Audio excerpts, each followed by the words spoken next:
This is 92.7 Big FM. नमस्कार, सत श्री अकाल, हालेलुया, अस्सलाम वालेकुम, जय जिनेंद्र। स्वागत करता हूं मैं अन्नू कपूर आपका इस कार्यक्रम में जिसका नाम है सुहाना सफ़र विद अन्नू कपूर।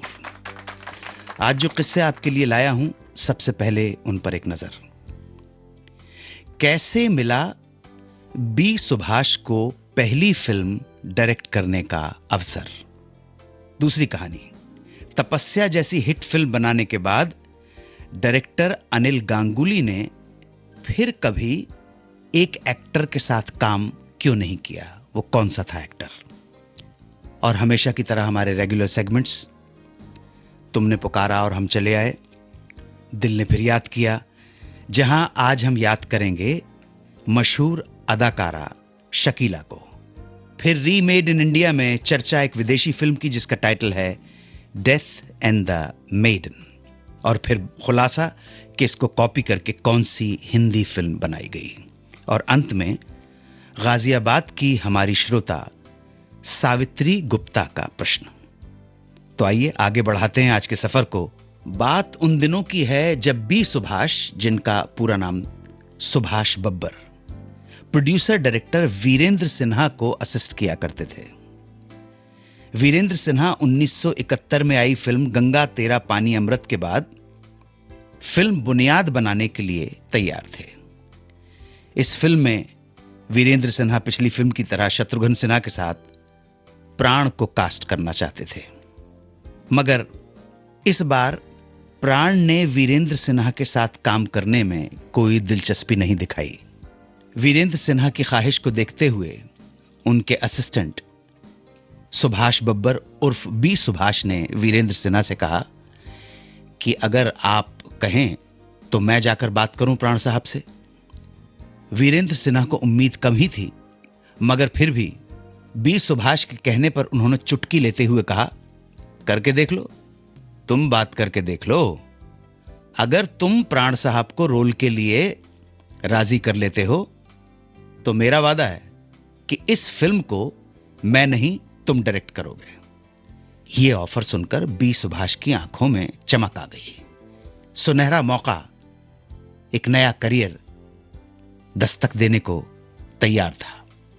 बी सुभाष बहुत जोश उमंग उम्मीदों के साथ मिले प्राण से, उन्हें सारी बात बताई। मगर प्राण को इस बात का कम ही विश्वास था कि वीरेंद्र सिन्हा सचमुच बी सुभाष को डायरेक्ट करने देंगे। तब प्राण साहब ने बी सुभाष को वीरेंद्र सिन्हा से फोन पर बात कराने को कहा। फोन पर वीरेंद्र सिन्हा ने आश्वासन दिया कि हां, बी सुभाष ही फिल्म को डायरेक्ट करेंगे।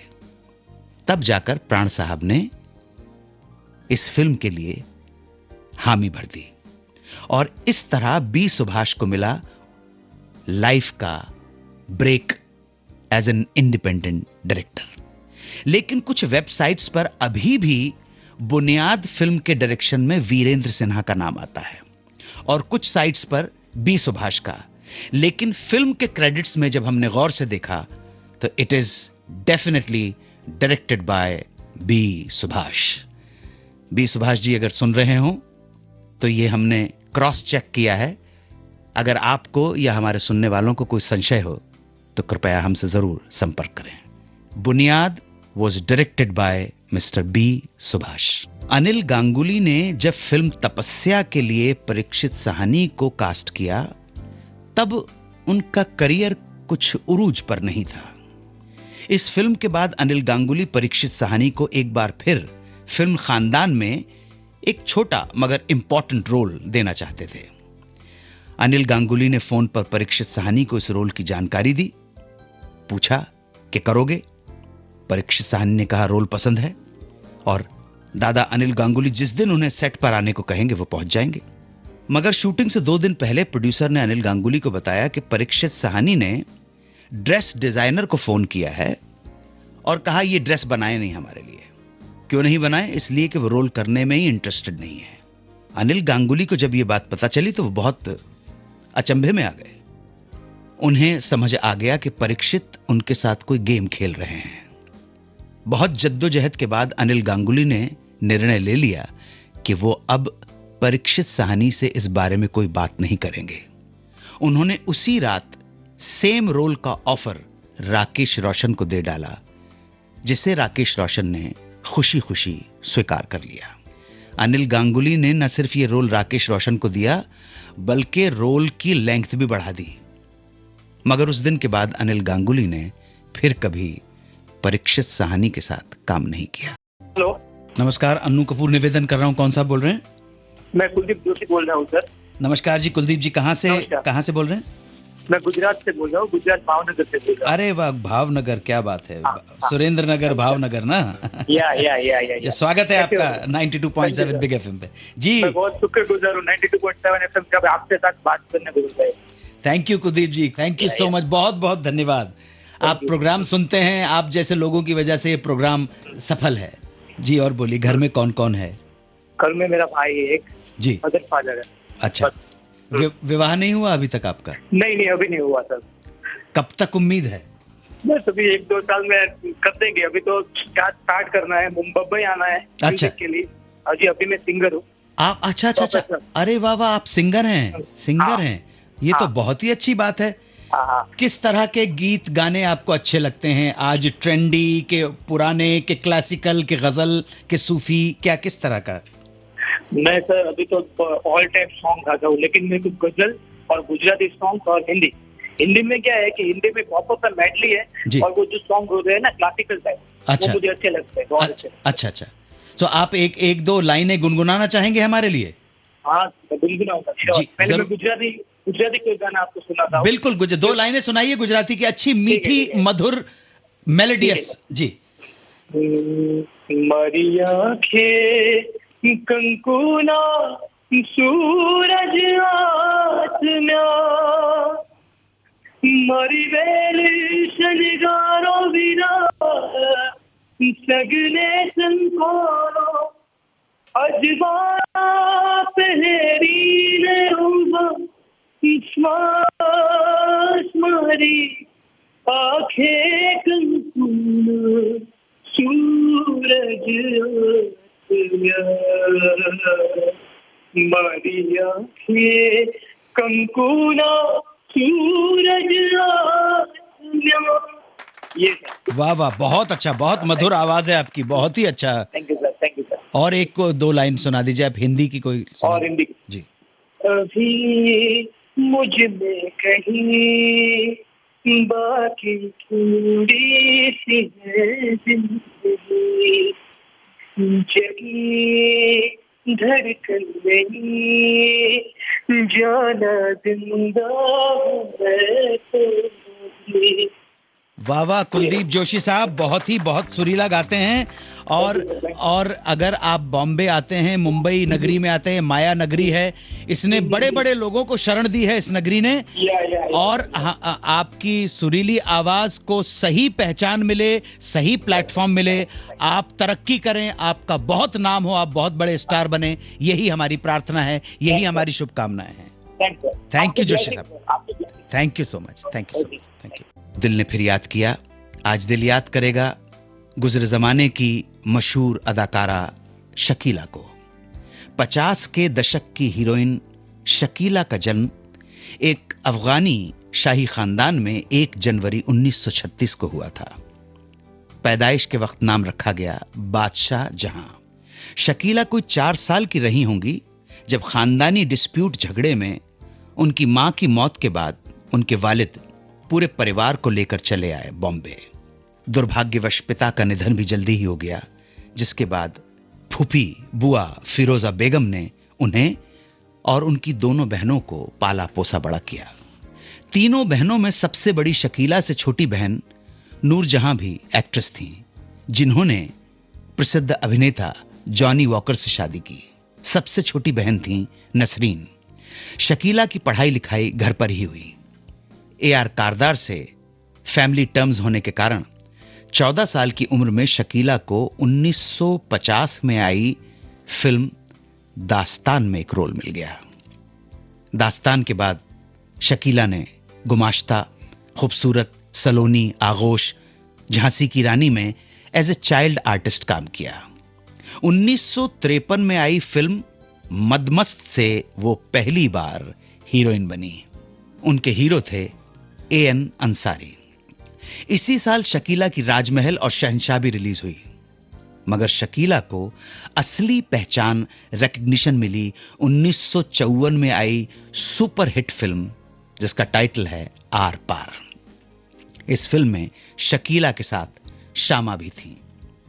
शकीला की इसी साल आई होमी वाडिया की फैंटेसी फिल्म अली बाबा 40 चोर बहुत बड़ी हिट साबित हुई, जिसके बाद आने वाले 10 सालों में शकीला ने गुलबहार, लाल परी, लैला, शाही चोर, हातिम ताई, अलादीन लैला, माया नगरी, परिस्तान और अब्दुल्ला फिल्मों में महिपाल के साथ, जयराज जी के साथ, दलजीत और अजीत जैसे हीरोज के साथ काम किया। इस दौरान शकीला ने देवानंद की CID, सुनील दत्त के साथ पोस्ट बॉक्स 999, राज कपूर के साथ श्रीमान सत्यवादी, मनोज कुमार के साथ रेशमी रुमाल और शम्मी कपूर के साथ चाइना टाउन जैसी फिल्में भी की। मगर बावजूद इसके वो दुर्भाग्यवश फैंटेसी फिल्मों तक ही लिमिटेड रही। 1963 में रिलीज्ड फिल्म उस्तादों के उस्ताद उनकी आखिरी फिल्म रही। 1966 में शकीला अफगानिस्तान के कौंसलेट जनरल से शादी कर जर्मनी में जाके बस गईं। 25 साल जर्मनी और उसके बाद अमेरिका में बिताने के बाद शकीला भारत लौट आईं। 14 साल के एक्टिंग करियर में शकीला ने तकरीबन 70 फिल्मों में काम किया। आज फिल्मों से दूर वो अपने समय की हीरोइंस जबीन, अजरा और वहीदा रहमान से लगातार संपर्क बनाए हुए हैं। वो सेहतयाब रहें, दीर्घायु हों, यही हमारी प्रार्थना है, यही दुआ है। आज हमने बड़ी मोहब्बत से उन्हें याद किया। अगर वो हमारा प्रोग्राम सुन रही हों तो हमारे सलाम कबूल करें। रीमेड इन इंडिया चर्चा एक विदेशी फिल्म की जिसका टाइटल है death and the maiden. Paulina Escobar एक पॉलिटिकल एक्टिविस्ट है और उसका पति जेरार्डो प्रोमिनेंट लॉयर है। एक दिन जेरार्डो घर के पास ही रहने वाले डॉक्टर रॉबर्टो मिरांडा के साथ घर आता है। बैठते हैं, बातचीत होती है, ड्रिंक्स के दौर चलते हैं और देर रात होते होते डॉक्टर मिरांडा को शराब चढ़ जाती है और वो घर जाने की स्थिति में भी नहीं होता है। ऐसे में वो उस रात जेरार्डो के घर ही रुक जाता है। रात होती है और रात को पॉलिना एस्कोबार नशे की हालत में सोए डॉक्टर मिरांडा को बंदी बना लेती है।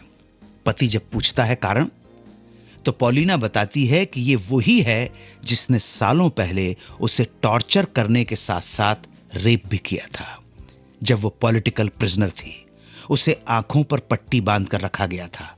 वो अपने पति को बताती है कि आंखों में पट्टी होने के बावजूद वो इसकी आवाज से, बोलने के तरीके से और शरीर की गंध से पहचान सकती है कि ये वही आदमी है।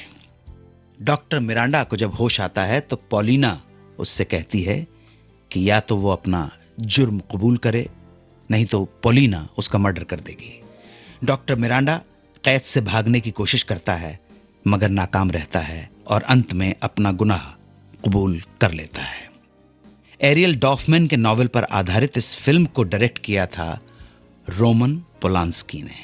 इसी कहानी को कॉपी कर हिंदी में फिल्म बनाई गई जिसे डायरेक्ट किया कनिका वर्मा ने। कलाकार थे के मेनन, सोनाली कुलकर्णी और आदित्य श्रीवास्तव। फिल्म का नाम था दंश। आज गाजियाबाद से सुश्री सावित्री गुप्ता ने पूछा है कि क्या मीना कपूर ने कभी गीता दत्त के साथ डुएट गाया है।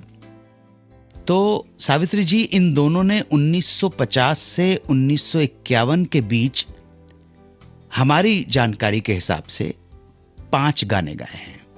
ये गीत थे मैंने बलम से पूछा मिलोगे कहां, ये डुएट गीत लिखा था राजेंद्र कृष्ण ने, म्यूजिक बाय हंसराज बहल।